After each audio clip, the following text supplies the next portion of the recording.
8 दिसंबर को उत्तराखंड आ सकते हैं प्रधानमंत्री। ग्लोबल इन्वेस्टर समिट का करेंगे शुभारंभ। पीएम के दौरे को लेकर तैयारियां हुई तेज।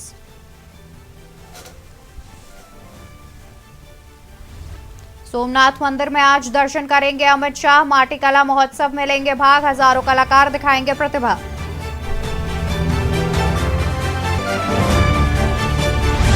संसद सत्र से पहले आज होगी सरकार की सर्वदलीय बैठक। विंटर सेशन में 15 बैठकों का किया जाएगा आयोजित।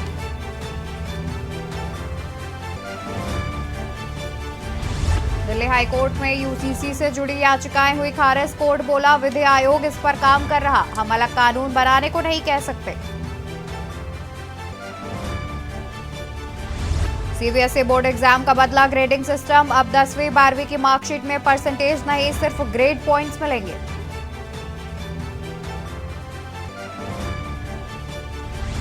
मध्य प्रदेश, राजस्थान समेत 5 राज्यों में बारिश का येलो अलर्ट। कश्मीर के कुपवाड़ा में एवलांच की चेतावनी। मुगल रोड पर 2.5 फीट तक बर्फ जमी। आप देख रहे हैं के न्यूज, खबरों का सारथी। नमस्कार, मैं हूं आपके साथ अवंतिका अवस्थी। स्वागत है आपका देश की बात में। रुक करेंगे खबरों की ओर और बात करेंगे राजधानी दिल्ली की, जहां पर 2016 के बाद राजधानी दिल्ली सबसे प्रदूषित दिल्ली हुई है। दिसंबर की सबसे प्रदूषित शुरुआत की है दिल्ली ने। एनसीआर की हवा बहुत खराब। आपको बता दें कि 2016 के बाद से एनसीआर की हवा बहुत खराब की श्रेणी में आ चुकी है, जहां पर दिल्ली में एक बार फिर से वायु प्रदूषण बढ़ा। अभी भी अब बहुत खराब श्रेणी के ऊपर के स्तर पर ही है। कई इलाकों में AQI लेवल 400 के पार हुआ। विवेक विहार इलाके में 428, खला में 412, पंजाबी बाग में 402 पहुंचा AQI। 2016 के बाद राजधानी हुई सबसे प्रदूषित।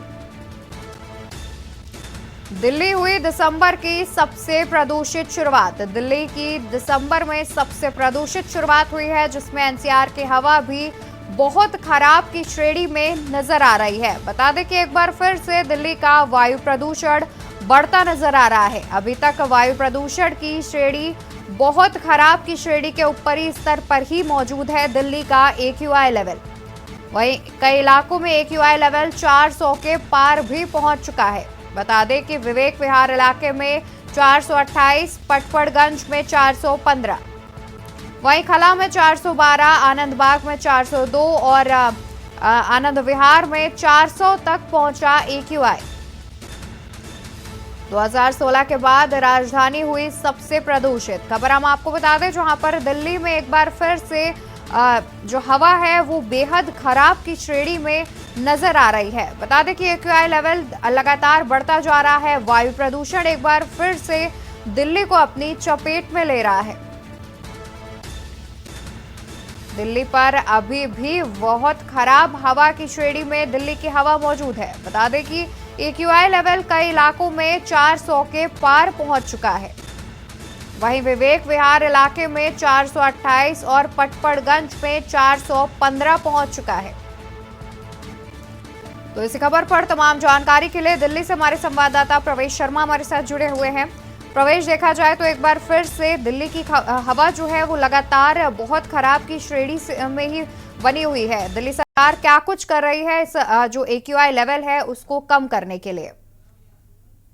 जी बिल्कुल, देखिए मैं आपको बता दूं कि पिछले कई सालों से लगातार हम देख रहे हैं कि दिल्ली में जो प्रदूषण का स्तर है वो लगातार बढ़ता चला जा रहा है और यही चिंताजनक बात है। और मैं आपको बता दूं कि हर साल जो है नई नई सरकारें आ रही है, दावे होते हैं, लेकिन जो धरातल की बात है वो बिल्कुल फेल है। हम देख रहे हैं कि दिल्ली में आज की बात करें, आज भी जो है AQI कई जगह 400 के पार है। और सबसे बड़ी हैरानी की बात यह है कि दिवाली के बाद से लगातार जो प्रदूषण का स्तर है, उम्मीद ये लगाई जा रही थी कि थोड़ी बहुत बरसात होगी तो कहीं ना कहीं प्रदूषण का स्तर कम होगा या AQI का स्तर में थोड़ा सुधार आएगा, लेकिन ऐसा कुछ भी नहीं हुआ है। और मैं आपको बता दूं कि दिल्ली में जो पाबंदियां थी वो लगभग ग्रेफ 3 की 4 की लगभग सभी को हटा भी दिया गया है, लेकिन उसके बावजूद जो दिल्ली का प्रदूषण है वो अभी भी अपनी चरम सीमा पे है। कहीं ना कहीं मैं आपको बता दूं कि दिल्ली वासी इस जहरीली हवा में सांस लेकर अपने आप को एक धोखा दे रहे हैं। और सबसे बड़ी बात यह है कि ये प्रदूषण का स्तर अभी फिलहाल कम होता हुआ भी नहीं दिखाई दे रहा है। और बात अगर करें कि दिल्ली सरकार जी या केंद्र सरकार किस प्रकार का एक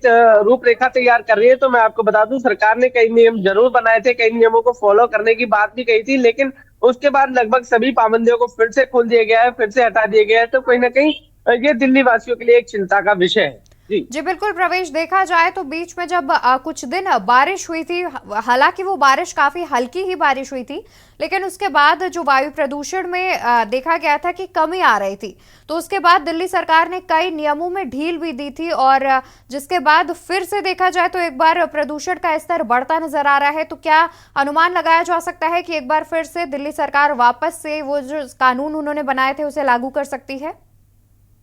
बिल्कुल, देखिए इस पर चर्चा भी चल रही है। और मैं आपको बता दूं कि जो पाबंदियां हटाई गई है, अभी 2 दिन पहले ही हटाई गई थी, उनको फिर से लागू किया जा सकता है, इसमें कोई दोहराई नहीं है। क्योंकि इसको लेकर एक बैठक कल भी हुई थी दिल्ली में। लेकिन मैं आपको बता दूं कि सरकार दावे तो बहुत बड़े बड़े कर रही है। और जैसे बात हमने अभी बारिश बरसात की करी, तो वो बरसात केवल मैं बता दूं कि दिल्ली के कुछ इलाकों में ही हुई थी, जिसकी वजह से वो प्रदूषण का स्तर इतना नहीं घटा। कुछ इलाकों में जरूर एक की जो स्तर है उसमें सुधार देखा गया था, लेकिन चूंकि बारिश पूरी दिल्ली में ना हुई थी, एक केवल एरिया में हुई थी, तो इस वजह से दिल्ली का जो प्रदूषण का स्तर है वो कहीं ना कहीं बेहद स्थिति सुधार नहीं कर पाया। और सबसे बड़ी चिंताजनक बात जो है वो लगातार ये है कि प्रदूषण का स्तर दिन पर दिन बना हुआ है, लगातार अपना स्तर को कायम रखे हुए। और ये एक चिंता का विषय है। और सरकार कई तरीके के दावे कर रही है, कई तरीके की योजना जरूर बना रही है, लेकिन वो कहीं ना कहीं कारगर होती हुई नहीं दिखाई दे रही है। जी जी, और साथ ही प्रवेश देखा जाए तो लगातार दिल्ली सरकार आसपास के राज्यों को इस बात का दोष दे रही है कि वहां पर पराली जलाई जाती है, इस वजह से दिल्ली में प्रदूषण बढ़ रहा है।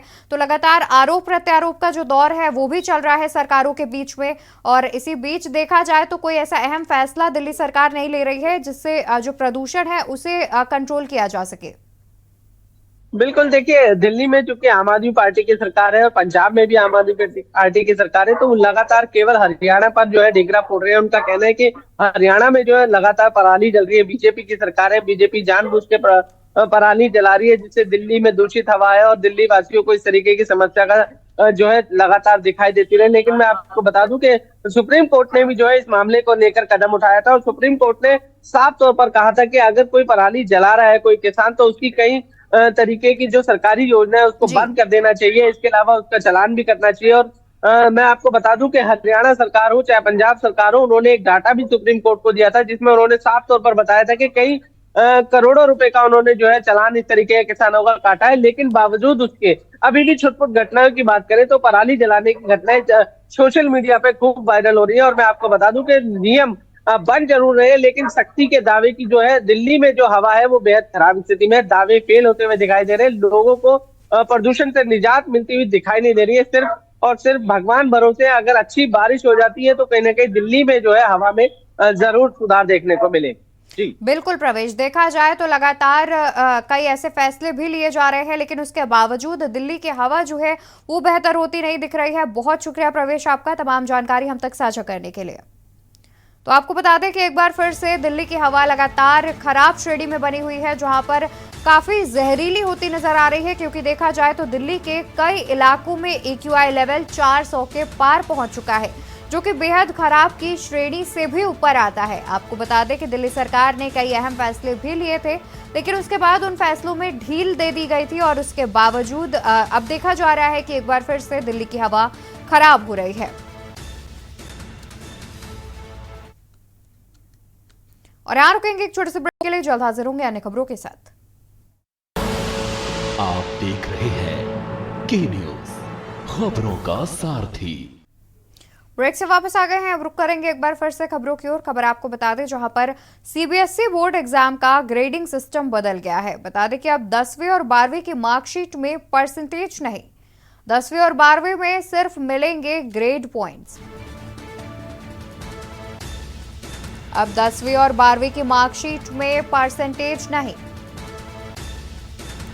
10वीं और 12वीं में सिर्फ मिलेंगे ग्रेड पॉइंट्स। रिजल्ट के साथ डिवीजन और डिस्टिंक्शन भी नहीं होगी जारी। खबर आपको बता दें जहां पर CBSE बोर्ड एग्जाम का ग्रेडिंग सिस्टम बदल दिया गया है। अब 10वीं और 12वीं की मार्कशीट में परसेंटेज नहीं लिखे जाएंगे। 10वीं और 12वीं में सिर्फ मिलेंगे ग्रेड पॉइंट्स। वहीं रिजल्ट्स के साथ डिवीजन और डिस्टिंक्शन भी नहीं की जाएगी जारी। सीबीएसई बोर्ड एग्जाम का ग्रेडिंग सिस्टम बदला। खबर हम आपको राजधानी दिल्ली से बता रहे हैं, जहां पर सीबीएसई बोर्ड एग्जाम का ग्रेडिंग सिस्टम बदल दिया गया है, जिसके बाद अब 10वीं और 12वीं की मार्कशीट में परसेंटेज नहीं बल्कि ग्रेड पॉइंट्स मिलेंगे। इसके अलावा डिवीजन और डिस्टिंक्शन भी रिजल्ट के साथ नहीं की जाएगी जारी। सीबीएसई बोर्ड एग्जाम का ग्रेडिंग सिस्टम बदल दिया गया है। 10वीं और 12वीं की मार्कशीट में अब परसेंटेज नहीं लिखे जाएंगे। 10वीं और 12वीं में सिर्फ मिलेंगे ग्रेड पॉइंट्स। वहीं रिजल्ट्स के साथ डिवीजन और डिस्टिंक्शन भी नहीं की जाएगी जारी। सीबीएसई बोर्ड एग्जाम का ग्रेडिंग सिस्टम बदला। अब 10वीं और 12वीं की मार्कशीट में परसेंटेज नहीं लिखे जाएंगे। बता दें कि 10वीं और 12वीं में सिर्फ ग्रेड पॉइंट्स ही दिए जाएंगे।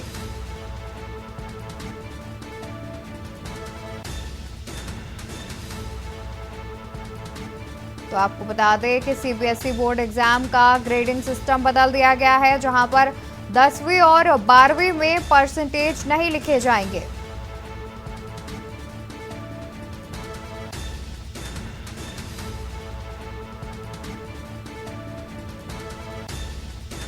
तो इसी खबर पर तमाम जानकारी के लिए हमारे साथ संवाददाता प्रवेश शर्मा हमारे साथ जुड़े हुए हैं। तो प्रवेश, देखा जाए तो सीबीएसई बोर्ड एग्जाम का जो है ग्रेडिंग सिस्टम बदल दिया गया है, जिसके बाद अब ग्रेड्स दिए जाएंगे बल्कि परसेंटेज नहीं दिए जाएंगे। इस बारे में अतिरिक्त क्या कुछ जानकारी साझा करना चाहेंगे? जी बिल्कुल, देखिए मैं सबसे पहले आपको बता दूं कि सीबीएसई ने एक नोटिफिकेशन जारी कर दिया है, जिसमें साफ तौर पर उन्होंने बता दिया है कि जब 10वीं और 12वीं के इस बार रिजल्ट आएंगे तो उसमें सीधा सीधा ग्रेडिंग सिस्टम आपको दिखाई देगा। किसी प्रकार की कोई डिवीजन या बात करें डिक्टेशन की कोई भी जो है इस बार जो है पॉलिसी नहीं होगी। और साफ तौर पर सीबीएसई के एग्जाम कंट्रोलर जो है संयम भारद्वाज, उन्होंने एक न्यूज एजेंसी को साफ तौर पर एक इंटरव्यू में बताया है कि ये सारा सिस्टम जो है लोगों की या बात करें बच्चों के ऊपर जो दबाव बनाने की भावना रहती थी कि जिस तरीके से बच्चों पर प्रेशर डाला जाता था कि फर्स्ट डिवीजन चाहिए, सेकंड डिवीजन चाहिए या थर्ड डिवीजन चाहिए, इस तरीके के प्रेशर को रोकने के लिए सीधे तौर पर सीबीएसई ने ये कदम उठाया। और सीबीएसई ने ये सोच विचार करके किया है कि सीधा सीधा जब बच्चों का रिजल्ट आउट होगा तो उसमें कहीं ना कहीं आप देखेंगे कि सीधा ग्रेड सिस्टम होगा, A+ होगा, A होगा या बात करें B होगा। लेकिन इसके अलावा आपको किसी प्रकार की कोई डिवीजन या बात करें कोई भी ऐसा अपग्रेड सिस्टम आपको नहीं देखने को मिलेगा, जैसे अक्सर हम देखा करते थे। जी, यानी कि प्रवेश, देखा जाए तो अब ग्रेड सिस्टम एक तरीके से लागू किया जाएगा, जिससे जो पेरेंट्स हैं वो अपने बच्चों पर इतने परसेंटेजेस लाने का दबाव नहीं बना सकेंगे। तो साथ ही प्रवेश ये भी जानना चाहेंगे कि ये जो ग्रेड सिस्टम लागू किया जाएगा, क्या वो जब अगले साल बोर्ड्स एग्जाम होंगे सीबीएसई के, क्या तभी से ये लागू कर दिया जाएगा? जी बिल्कुल, देखिए इस बार जो 10वीं 12वीं के बच्चे एग्जाम देने जा रहे हैं, फरवरी के लास्ट तक जो है उनकी एग्जाम स्टार्ट हो जाएंगे। और मैं आपको बता दूं कि बच्चों के लिए खुशखबरी भी है कि दिसंबर के फर्स्ट वीक तक एक सीबीएसई डेटशीट भी जारी करने जा रहा है। अमूमन हमने देखा है कि जो भी डेटशीट आती थी वो लगभग 1 महीना पहले आती थी, लेकिन इस बार जो है डेटशीट काफी समय पहले सीबीएसई जारी करने जा रहा है, जिसमें 10वीं और 12वीं के बच्चों के एग्जाम की पूरी जो है प्लानिंग बताई गई होगी। और मैं आपको बता दूं, जो बच्चे इस बार 10वीं और 12वीं के एग्जाम देंगे उन पर ये ग्रेडिंग सिस्टम बात करें पूरी तरीके से लागू होगा। उनका जब रिजल्ट आएगा तो हम उसमें साफ तौर पर ये देखेंगे कि उनको किसी भी प्रकार की कोई फर्स्ट, सेकंड या थर्ड डिवीजन या बात करें ऐसा कोई ऑप्शन नहीं, परसेंटेज का नहीं लिखा होगा। सीधे तौर पर हम बात करेंगे A+, B या C, इस तरीके की ग्रेडिंग सिस्टम होगा। और ग्रेडिंग के आधार पर ही आपको जो है अपना रिजल्ट का जो अनुमान लगाना होगा। और ये सीधे तौर पर मैंने पहले ही बताया कि संयम भारद्वाज जो एग्जाम कंट्रोलर है सीबीएसई के, उन्होंने साफ तौर पर कहा है कि ये बच्चों पर एक प्रेशर बनाने की जो भावना चल रही थी उसको कहीं ना कहीं कम करने के लिए किया गया है। बिल्कुल प्रवेश, देखा जाए तो ये सीबीएसई की ओर से काफी अहम फैसला लिया गया है। वहीं ये भी जानना चाहेंगे कि इस फैसले पर क्या अभी तक किसी स्टूडेंट या फिर पेरेंट्स की कोई प्रतिक्रिया सामने आई है?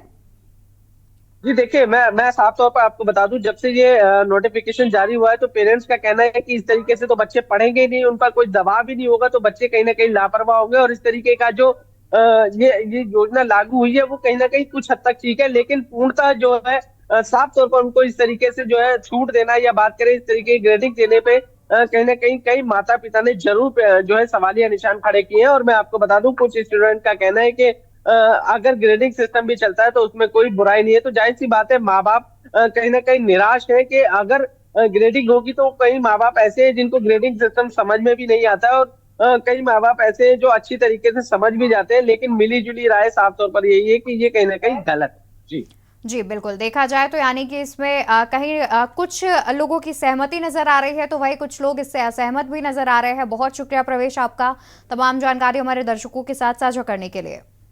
तो बता दें कि सीबीएसई अब ग्रेडिंग सिस्टम लागू करेगा, यानी कि फरवरी महीने में जो भी बच्चे 10वीं और 12वीं के बोर्ड एग्जाम देंगे उनके रिजल्ट्स में अब परसेंटेज नहीं बल्कि ग्रेड पॉइंट्स मिलेंगे। यानी कि अब परसेंटेज का जो दबाव है वो उन पर खत्म होता नजर आएगा। इसके साथ ही सीबीएसई की ओर से एक और राहत भरी खबर सामने आई है, जहां पर अनुमान जताया जा रहा है कि दिसंबर के पहले हफ्ते तक जो बोर्ड एग्जाम की डेट शीट है वो सीबीएसई जारी कर देगा। तो कहीं ना कहीं ये छात्रों के लिए काफी राहत भरी खबर सामने आ रही है। वहीं पेरेंट्स का कहना है कि ये ग्रेड सिस्टम कुछ हद तक तो ठीक है, लेकिन इस पर पूरी तरह से निर्भर होना गलत है, क्योंकि देखा जाए तो बच्चे इससे लापरवाह भी हो सकते हैं। तो इस पर मिली जुली प्रतिक्रिया भी सामने आ रही है। आपको बता दें कि अब ग्रेडिंग सिस्टम लागू कर देगी सीबीएसई, यानी कि अब 10वीं और 12वीं में जो बच्चे इस बार 10वीं और 12वीं के बोर्ड देंगे उनके रिजल्ट्स में परसेंटेज, डिवीजन या डिस्टिंक्शन नहीं होगी, बल्कि ग्रेड्स पर रिजल्ट इस बार सामने आएगा। और यहाँ रुकेंगे एक और छोटे से ब्रेक के लिए, जल्द हाजिर होंगे अन्य खबरों के साथ। आप देख रहे हैं के न्यूज, खबरों का सारथी। ब्रेक से वापस आ गए हैं। इसी बीच एक बड़ी खबर सामने आ रही है। मैनपुरी से एक बड़ी खबर हम आपको बता दें, जहां पर दंपति को बंधक बनाकर की लूटपाट। मैनपुरी से खबर, जहां दंपति को बंधक बनाकर की लूटपाट, असलहों की नोक पर लूट की घटना को दिया अंजाम। शादी का कार्ड देने के बहाने घर में घुसे बदमाश। 100 ग्राम सोना, 1 किलो चांदी और 50,000 नकदी की गई लूट। 3 घंटे तक घर में मचाया लूट का तांडव। मुकदमा लिखाने पर दी जान से मारने की धमकी। रिटायर्ड शिक्षिका स्नेहलता के घर पर हुई लूटपाट। घटना के बाद दहशत में आए दंपति।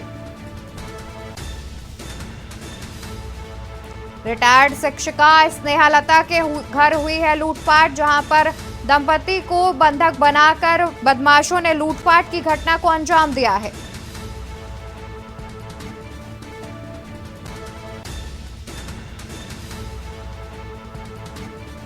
मैनपुरी सदर कोतवाली के कृष्णानगर की ये पूरी घटना बताई जा रही है।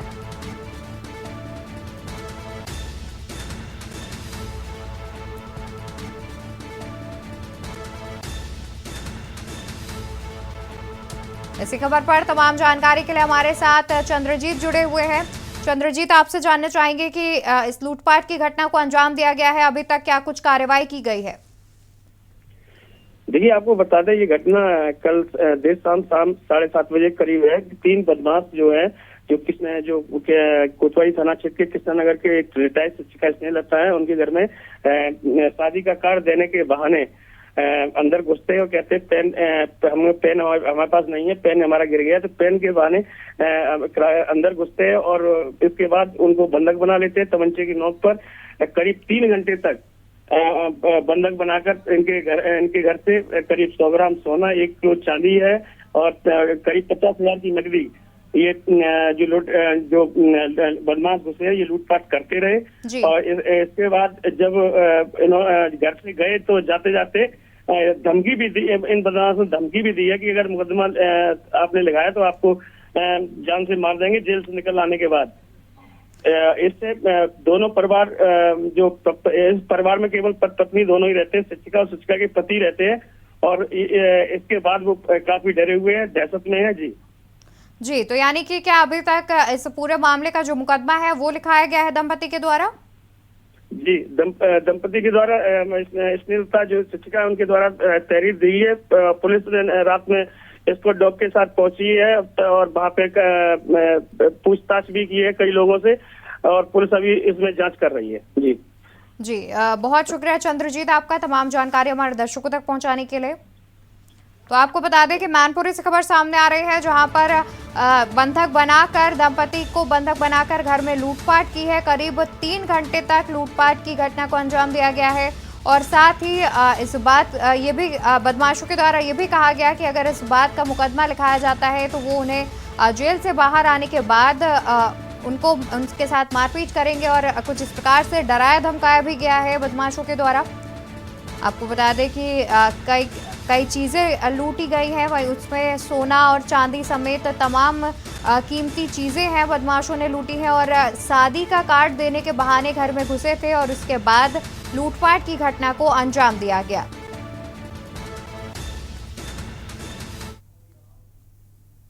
वही खबर अयोध्या से आपको बता देते हैं, जहां पर मुख्यमंत्री योगी आदित्यनाथ का अयोध्या दौरा आज। मुख्यमंत्री योगी आदित्यनाथ आज अपने अयोध्या दौरे पर रहेंगे, जहां सुबह 11:10 पर मुख्यमंत्री योगी आदित्यनाथ अयोध्या पहुंचेंगे। 11:10 पर रामकथा पार्क हेलीपैड पर उतरेगा हेलीकॉप्टर। सुबह 11:20 पर हनुमानगढ़ी के दर्शन पूजन करेंगे मुख्यमंत्री योगी आदित्यनाथ। वहीं 11:35 पर पहुंचेंगे राम जन्मभूमि रामलला के करेंगे दर्शन। 12:10 से 12:45 तक दर्शन पूजन चलेगा, जहां पर नागरिक उड्डयन राज्य मंत्री जनरल वीके सिंह भी रहेंगे मौजूद। आज मंत्री ज्योतिरादित्य सिंधिया की भी पहुंचने की उम्मीद जताई जा रही है। खबर आपको अयोध्या से बता रहे हैं, जहां पर मुख्यमंत्री योगी आदित्यनाथ आज अपने अयोध्या दौरे पर हैं। सुबह लगभग 11:10 पर मुख्यमंत्री योगी आदित्यनाथ अयोध्या पहुंच जाएंगे। 11:10 पर रामकथा पार्क हेलीपैड पर मुख्यमंत्री का हेलीकॉप्टर उतरेगा। सुबह 11:20 पर हनुमानगढ़ी के दर्शन पूजन करेंगे मुख्यमंत्री। 11:35 पर पहुंचेंगे राम जन्मभूमि रामलला का करेंगे दर्शन। 12:10 से 12:45 तक अयोध्या एयरपोर्ट का करेंगे निरीक्षण। नागरिक उड्डयन राज्य मंत्री जनरल वीके सिंह मौके पर रहेंगे मौजूद। इसके अलावा अनुमान जता रहे हैं कि आज मंत्री ज्योतिरादित्य सिंधिया भी अयोध्या पहुंच सकते हैं। तो बता दें कि आज मुख्यमंत्री योगी आदित्यनाथ अपने अयोध्या दौरे पर हैं। आज सुबह 11:10 पर मुख्यमंत्री योगी आदित्यनाथ पहुंचेंगे।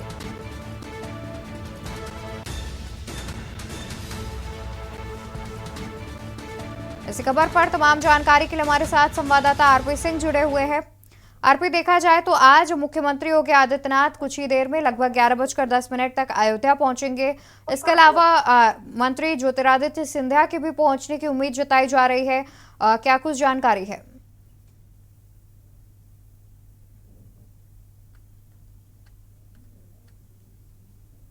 हेलो जी आरपी। हेलो, कौन आ रहा था? हैं? जी आरपी, क्या आप तक हमारी आवाज पहुंच रही है? रामनगरी अयोध्या में जी सूबे के मुखिया योगी जी आवाज पहुंच रही है आपकी। आपको बताना चाहेंगे, सूबे के मुखिया योगी आदित्यनाथ जी का कुछ ही पल शेष है जब रामनगरी अयोध्या में उनका आगमन हो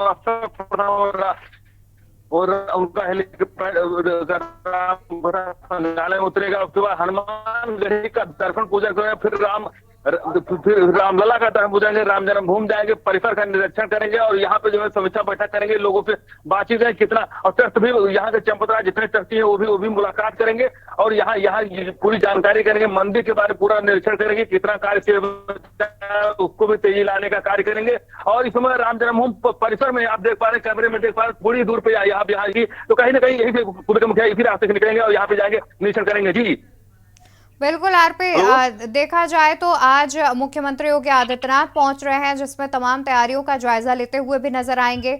बहुत शुक्रिया आरपी आपका तमाम जानकारी हमारे दर्शकों तक पहुंचाने के लिए।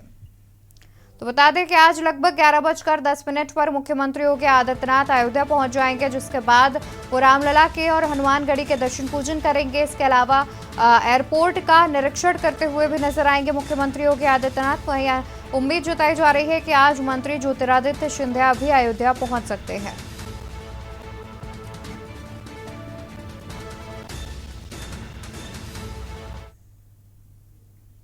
वहीं आपको मुख्यमंत्री योगी आदित्यनाथ के आज के कार्यक्रम के बारे में हम आपको बता देते हैं, जहां पर 50 बसों, 38 इंटरसेप्टर और 12 वैन का फ्लैग ऑफ करेंगे मुख्यमंत्री। 50 बसों, 38 इंटरसेप्टर और 12 वैन का फ्लैग ऑफ करेंगे मुख्यमंत्री। 4100 इलेक्ट्रिक वाहन स्वामियों को देंगे अनुदान राशि। महिला चालकों के प्रशिक्षण के लिए होगा MOU साइन। 4100 इलेक्ट्रिक वाहन स्वामियों को देंगे अनुदान राशि। महिला चालकों के प्रशिक्षण के लिए होगा MOU साइन। यूपी कौशल विकास मिशन के तहत MOU साइन किया जाएगा।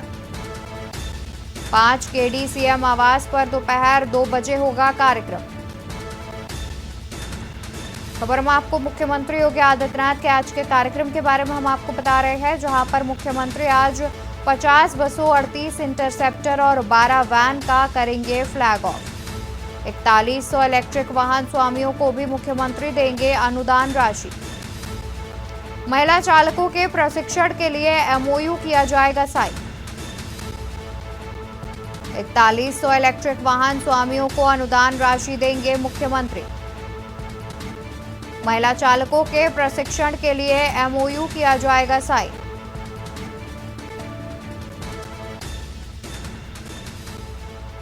इस खबर पर तमाम जानकारी के लिए हमारे साथ संवाददाता पवन तिवारी जुड़े हुए हैं।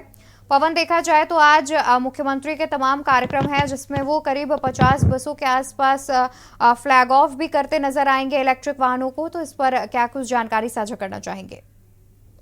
आपको बता दें कि मुख्यमंत्री योगी आदित्यनाथ आज अपने आवास 5 कालिदास मार्ग पर लगभग 3 बजे एक कार्यक्रम का शुभारंभ करेंगे, जिसमें वो लगभग 50 बसें और 38 इंटरसेप्टर के अलावा लगभग 12 प्रचार वैन को और एक MOU पर भी साइन किया जाएगा। तो विस्तार में इसके बारे में हम आपको बता दें, जो 50 जो बसें हैं वो उत्तर प्रदेश के जो लोग रोडवेज बस से यात्रा करते हैं उनके लिए एक बड़ी सौगात है। 50 बसों को आज वो फ्लैग ऑफ करेंगे। 50 बसें जो है यातायात के बेड़े में जुड़ जाएंगी परिवहन निगम के, तो उससे जो रोडवेज बसों से यात्रा करते हैं यात्री, उनके लिए काफी सहूलियत होगी।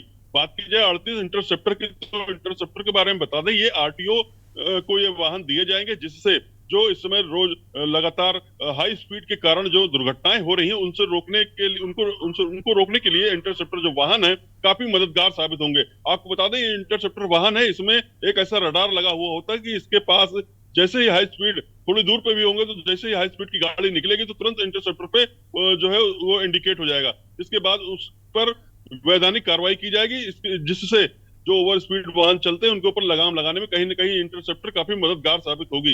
इसके साथ साथ जो 12 वैन प्रचार वैन जो आज हरी झंडी जो दिखाई जाएगी, वो उसके बारे में बता दें कि ये जो प्रचार वैन है वो भी सड़क सुरक्षा से ही जुड़ी हुई है, जिसमें सड़क सुरक्षा के नियम के बारे में उसमें जानकारियां दी जाएंगी। LED उसमें लगी रहेगी, जो लगभग जो नियम कानून है सड़क सुरक्षा को लेकर उसके बारे में जो है लोगों को जागरूक करने का वो काम करेगी।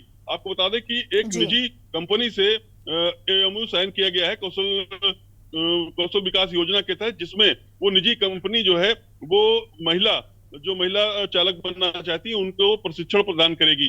तो ये जो है जो 5 उनके सेंटर हैं ड्राइविंग ट्रेनिंग के, उसमें महिलाओं को प्रशिक्षण दिया जाएगा। तो कुल मिलाकर महिलाओं को रोजगार से जोड़ने के लिए जो मुख्यमंत्री योगी आदित्यनाथ ने ये जो है MOU साइन किया है, तो इसका भी आज MOU साइन किया जाएगा। तो इसके अलावा जो लगभग 50,000 से अधिक जो इलेक्ट्रिक वाहन जिन्होंने खरीदा है उनके स्वामियों को अनुदान दिया जाएगा। तो कहीं ना कहीं जो आज उनका प्रोग्राम है, इसमें उत्तर प्रदेश के निवासियों के लिए काफी जो है सहूलियत भरा ये सब कार्यक्रम है। 50 बसें मिलने से रोडवेज यात्रियों को काफी फायदा होगा, वही इंटरसेप्टर मिलने से जो लगातार जो घटनाएं ओवर स्पीड के कारण हो रही है उसमें कहीं ना कहीं लगाम लगाई जाएगी। जी बिल्कुल पवन, देखा जाए तो आज उत्तर प्रदेश के लोगों के लिए काफी सौगातों का पिटारा खुलने वाला है उत्तर प्रदेश सरकार की ओर से। बहुत शुक्रिया आपका तमाम जानकारी हमारे दर्शकों तक पहुंचाने के लिए।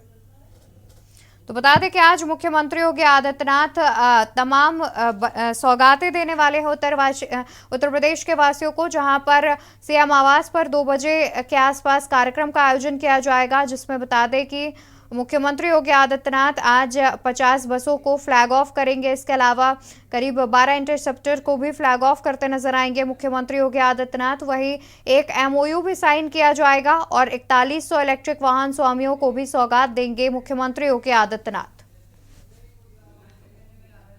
और रुकेंगे एक छोटे से ब्रेक के लिए, जल्द हाजिर होंगे अन्य खबरों के साथ। आप देख रहे हैं के न्यूज, खबरों का सारथी।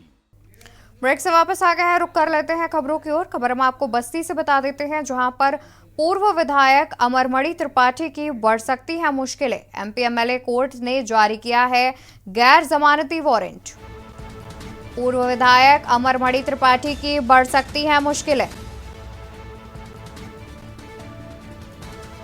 MP MLA कोर्ट ने जारी किया गैर जमानती वारंट। SP को स्पेशल टीम बनाकर गिरफ्तारी का दिया आदेश। 22 साल पहले हुए अपहरण कांड मामले में हुआ एक्शन। 22 साल पहले हुए अपहरण कांड मामले में हुआ एक्शन। वारंट तामील कर गिरफ्तार कर हाजिर करे SP। कुछ इस प्रकार से कोर्ट ने आदेश दिए हैं। बता दें कि चर्चित मधुमिता हत्याकांड में हाल ही में छूटे हैं त्रिपाठी। अमरमणि त्रिपाठी सहित 2 अन्य नैनीश और शिवम के खिलाफ भी वारंट जारी किया गया है। खबर आपको बस्ती से बता रहे हैं, जहां पर पूर्व विधायक अमरमणि त्रिपाठी की बढ़ सकती है मुश्किलें। MP MLA कोर्ट ने जारी किया है गैर जमानती वारंट। SP को स्पेशल टीम बनाकर गिरफ्तारी का दिया है आदेश। वहीं 22 साल पहले हुए अपहरण कांड मामले में हुआ है एक्शन। 22 साल पहले हुए अपहरण कांड मामले में लिया गया है एक्शन।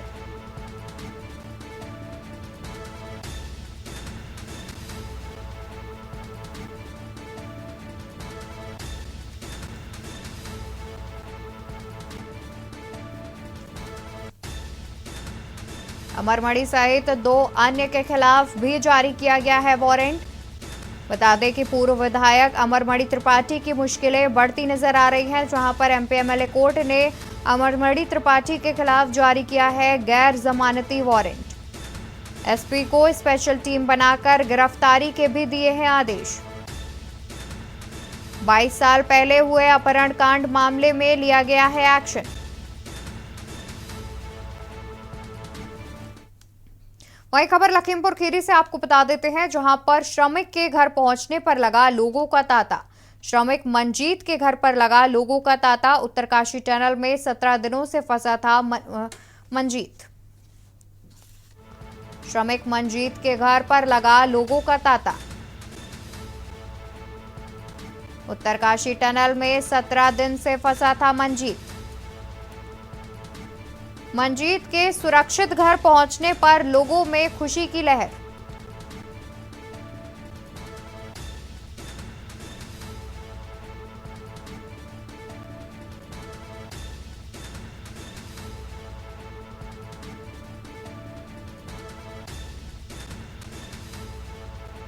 मंजीत ने परिजनों के साथ मनाई खुशियां। मंजीत के पिता ने जताया आभार।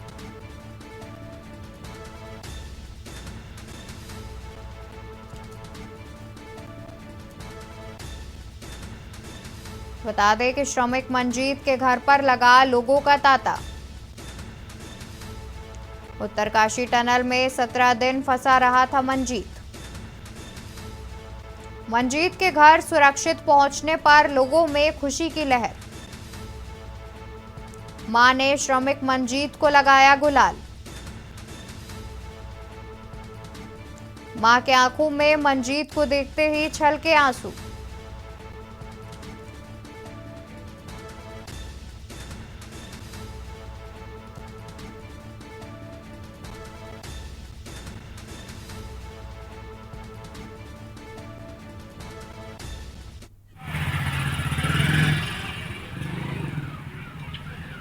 खीरी के भैरमपुर गांव में हम खड़े हुए हैं, जहां ये खीरी के भैरमपुर गांव में हम खड़े हुए हैं, जहां ये कहा जा सकता है कि जीत गई जिंदगी हार गया पहाड़।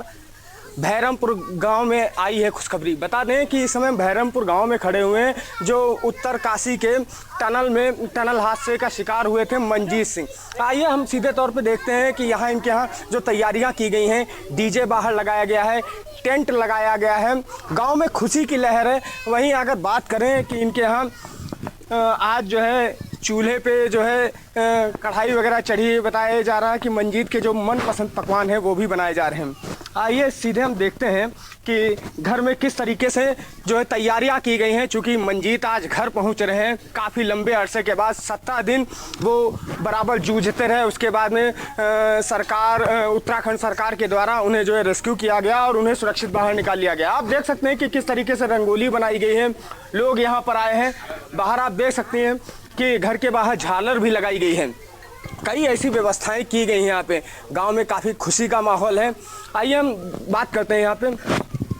क्या नाम है आपका? अवधेश कुमार। अवधेश कुमार, कहाँ से आए हैं? यहीं रहते हैं गांव में भैरमपुर। क्या किस लिए आए हैं यहाँ पे? बस देखने आए हैं, खुशी जाहिर करना है मंजीत के लिए। मंजीत के लिए खुशी है जी। क्या तैयारियां की गई हैं यहाँ पे? तैयारी है, टेंट लगा है, डीजे है, लाइट है, पकवान बन रहे हैं। पकवान बन रहे हैं जी। देखिए साफ तौर पे बताया जा रहा है कि मंजीत के मनपसंद पकवान भी बनाए जा रहे हैं। आप देख सकते हैं कि ये देखिए मंजीत के आने की खुशी में ये तैयारी हो रही है। कढ़ाई चढ़ी हुई है, पकवान बन रहे हैं, सभी लोग जो है अपना व्यवस्था कर रहे हैं। वहीं आइए हम सीधे तौर पे बात करते हैं जो इनकी माँ हैं। आज जो है इनके चेहरे पे खुशी है। माता जी कैसा लग रहा है आपको? आज बहुत खुश हैं। बहुत खुश है। बहुत खुश हैं। बहुत खुश है। बहुत खुश हैं। क्या तैयारियां की गई मंजीत को लेकर के? तैयारी का खाना पीना है, पूरी सब्जी दाल चावल और यही लेट क्या बताया जा रहा जो मंजीत की पसंद का था वो भी कुछ बनाया गया है। हाँ बनाएगा है। क्या बनाया है उसके लिए खास? उसके लिए पूरी उड़ी सब्जी ज्यादा खाते हैं। पूरी अच्छा, सब्जी। पूरी सब्जी। और कोई विशेष?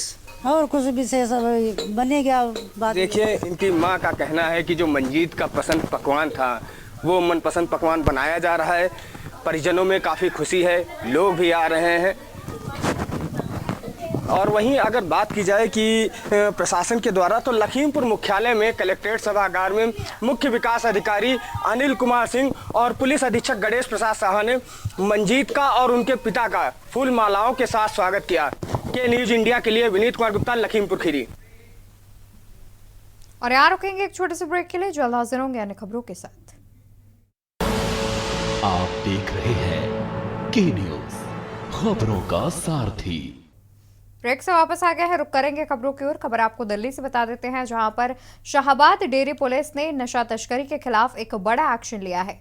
पुलिस ने शाहबाद डेयरी और बवाना जेजे कॉलोनी से एक आरोपियों को गिरफ्तार किया है, जिनके पास से करीब 11 किलो 510 ग्राम गांजा बरामद किया गया है। बता दें कि गिरफ्तार आरोपी से एक की पहचान शाहबाद डेयरी निवासी जितेंद्र और दूसरे की बवाना जेजे कॉलोनी निवासी राहुल के रूप में हुई है। पुलिस ने दोनों के खिलाफ नशा तस्करी का मामला दर्ज करके कार्रवाई की है।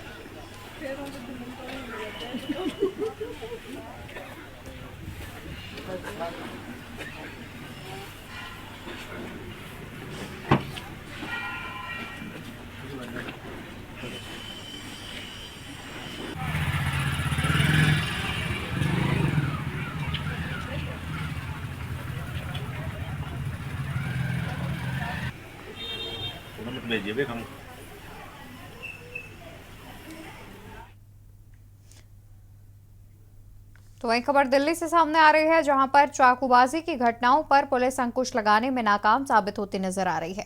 राजधानी के आदर्श नगर में एक छात्र पर हमले का मामला सामने आया है, जिसमें 2 युवकों ने पहले छात्र से मारपीट की और फिर उस पर चाकू से हमला कर दिया। दिन दहाड़े हुई घटना के बावजूद कोई भी छात्र की मदद को आगे नहीं आया। वहां मौजूद लोग मूक दर्शक बने दिखते रहे। बता दें कि दोनों आरोपी जहांगीरपुरी के रहने वाले बताए जा रहे हैं। पूरी वारदात सीसीटीवी कैमरे में कैद होने के बावजूद पुलिस अब तक मामले से अनजान है।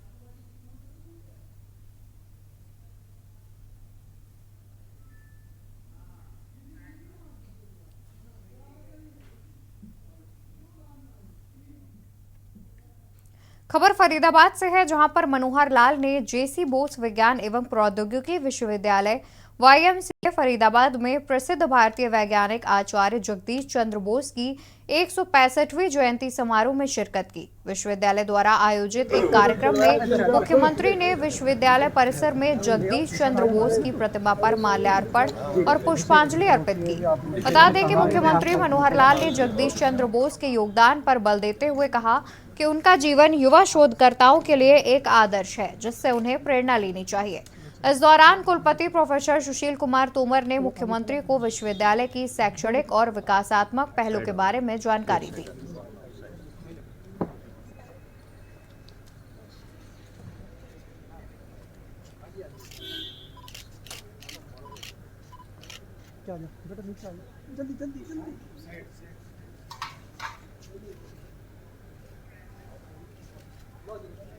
खबर मिजोरम से बता देते हैं, जहां पर चुनाव आयोग ने मतगणना की तारीख में बदलाव किया है।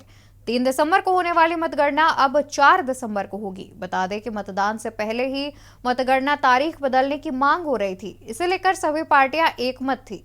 मांग करने वालों का कहना था कि रविवार को ईसाइयों का पवित्र दिन होता है, इसलिए ईसाई समुदाय बहुल राज्य मिजोरम में मतगणना की तारीख बदली जानी चाहिए। इस मांग पर बीजेपी, कांग्रेस और सत्ताधारी MNF सहित सभी राजनीतिक दल राजी थे।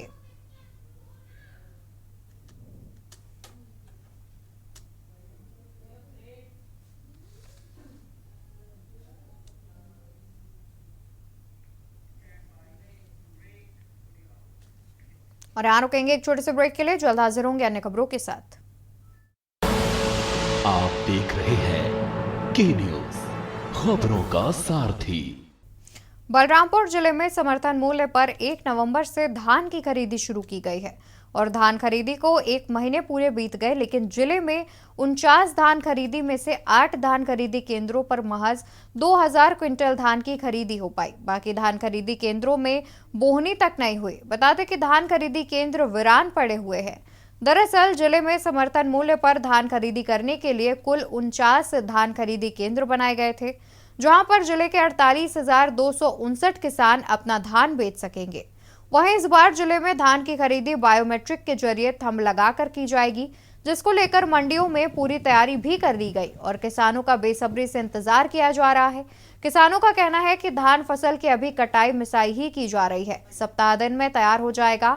तो वहीं कुछ किसानों का कहना है कि चुनाव में राजनीतिक पार्टियां धान खरीदी को लेकर कई बड़े वादे किए, कर्ज माफी की बात कही गई, इसलिए 3 दिसंबर यानी नई सरकार के गठन का इंतजार कर रहे हैं। नई सरकार की नई नीतियों को समझकर धान बेचेंगे।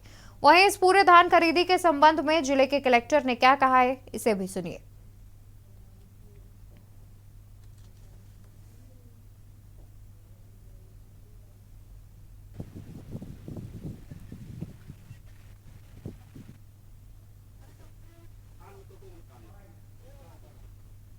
और धान तो मिसाई हो चुका है, लेकिन एक आध दिन के लिए लेट है। लेकिन हमारे सरकार ने 2 प्रकार से घोषणा की है, क्या क्या रेट में लेना चाहते हैं। कोई 31 रुपये प्रति क्विंटल के हिसाब से बोले हैं और कोई 32 रुपया घोषणा कर दिया है। अब वो हिसाब से हम कैसे धान बेचें, कैसे क्या करें। अब इसी के चक्कर में पूरा ग्राम वाले भी कहते हैं कि हम किस रेट में बेचेंगे। अब कर्ज माफ़ी की बात हुई तो एक सरकार ने कर्ज माफ़ी करने के लिए बोले हैं और दूसरे ने कर्ज माफ़ी का वादा भी नहीं किया है। और धान थ्रेसिंग करके घर में रखा हुआ है, लेकिन हम इसलिए नहीं मंडी में ला रहे हैं क्योंकि हम लोग असमंजस में हैं कि कौन सी सरकार बैठेगी, अब कितने पैसे। सभी सरकारें अलग अलग तरह के दाम फिक्स किए हुए हैं। अब कितना पैसा किस सरकार, कौन सी सरकार बैठेगी, कितना पैसा मिलेगा, इस असमंजस में हम लोग अभी भी धान लेके नहीं आ रहे हैं।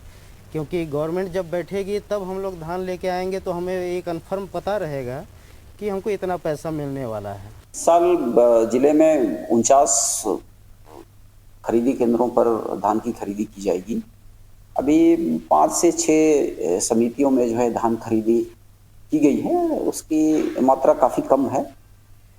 और अभी चूँकि धान कटाई चल रहा है और कटाई पूरी हो ही नहीं पाई है, इस कारण से धान की आवक अभी कम है। और अगर पिछले सालों का भी जिले का अगर ट्रेंड देखते हैं तो धान खरीदी केंद्रों में धान की खरीदी जो है दिसंबर और जनवरी में ही मुख्य रूप से हुई। दुमका के गिरि वनवासी कल्याण परिषद कार्यालय में जनजाति सुरक्षा मंच के राष्ट्रीय संयोजक राजकिशोर हांसदा ने प्रेस वार्ता कर बताया कि जनजाति सुरक्षा मंच धर्मांतरित व्यक्ति को अनुसूचित जनजाति सूची से हटाए जाने के लिए देश भर में 2006 से लगातार आंदोलनरत है। यह मंच अब तक 221 जिलों में जिला रैली और 14 राज्यों में प्रांत स्तर की रैलियों का आयोजन कर चुका है। इन रैलियों में लगभग 60,000 ग्रामों में संपर्क किया गया। वहीं 10 लाख से अधिक लोगों की भागीदारी रही है, जिसमें अभी आयु वर्ग सामाजिक समूह की उपस्थिति रही। ऐसी ही रैली दुमका में 16 दिसंबर 2023 को होने वाली है। कुछ अन्य राज्यों में भी आगामी दिनों में प्रांत स्तरीय रैलियां होनी है। जनजाति सुरक्षा मंच पूरे देश में जनजाति समाज की अस्मिता एवं अस्तित्व के संरक्षण के लिए संघर्ष कर रहा है। जनजातियों के हक, अधिकार और न्याय के लिए भी लगातार प्रयासरत है।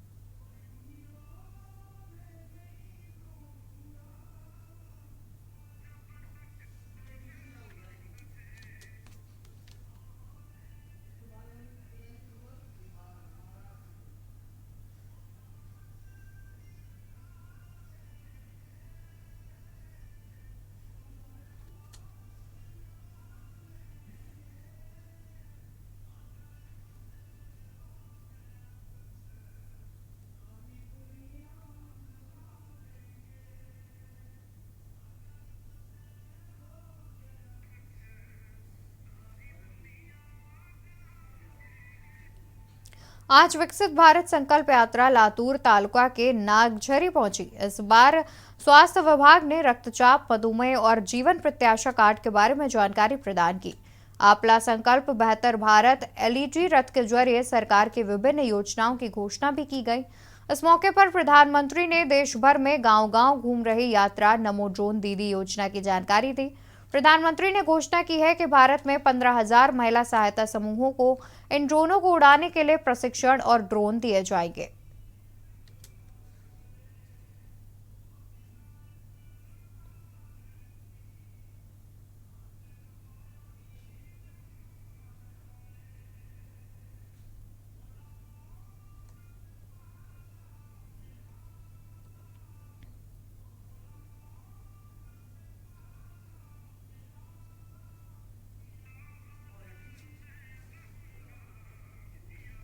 परशुराम आर्थिक विकास निगम की स्थापना की जाए और अन्य लंबित मांगों को पूरा करने के लिए समस्त ब्राह्मण समाज संघर्ष समिति की ओर से मुख्य संयोजक और सामाजिक कार्यकर्ता दीपक रणनवरे ने जालना शहर के गांधी चौक पर भूख हड़ताल शुरू कर दी है। महाराष्ट्र का समस्त ब्राह्मण समाज परशुराम आर्थिक विकास निगम की स्थापना की मांग कर रहा है, ताकि ब्राह्मण समाज के युवाओं को रोजगार मिल सके और वे अपने पैरों पर खड़े हो सके। इस मांग को लेकर पूरे ब्राह्मण समाज ने मार्च निकालकर विरोध प्रदर्शन किया। राज्य सरकार द्वारा परशुराम आर्थिक विकास निगम की स्थापना की घोषणा नहीं करने पर समस्त ब्राह्मण समाज संघर्ष समिति के मुख्य संयोजक दीपक रणनवरे ने जालना शहर के गांधी चौक पर भूख हड़ताल शुरू की है। रणनवरे ने इस व्रत की शुरुआत महापुरुषों की प्रतिमा को प्रणाम करके की है। समस्त ब्राह्मण समाज संघर्ष समितीच्या वतीने गेल्या 15 वर्षापासून आपण सातत्यानं शासनाला वेगवेगळे निवेदन देतो, आंदोलन केले, परंतु शासनानं कुठल्याही प्रकारची यामध्ये दखल घेतली नाही। म्हणून 7 डिसेंबर 2021 या दिवशी अंबेजोगाईमध्ये एक बैठक घेतली आणि त्या बैठकीतच ठरवलं की आता आपण 2 वर्ष शासनाला सातत्यानं निवेदनं द्यायची, आंदोलनं करायची आणि त्याच्यानंतर देश की बात में फिलहाल के लिए बस इतना ही। आप देखते रहिए के न्यूज़ इंडिया।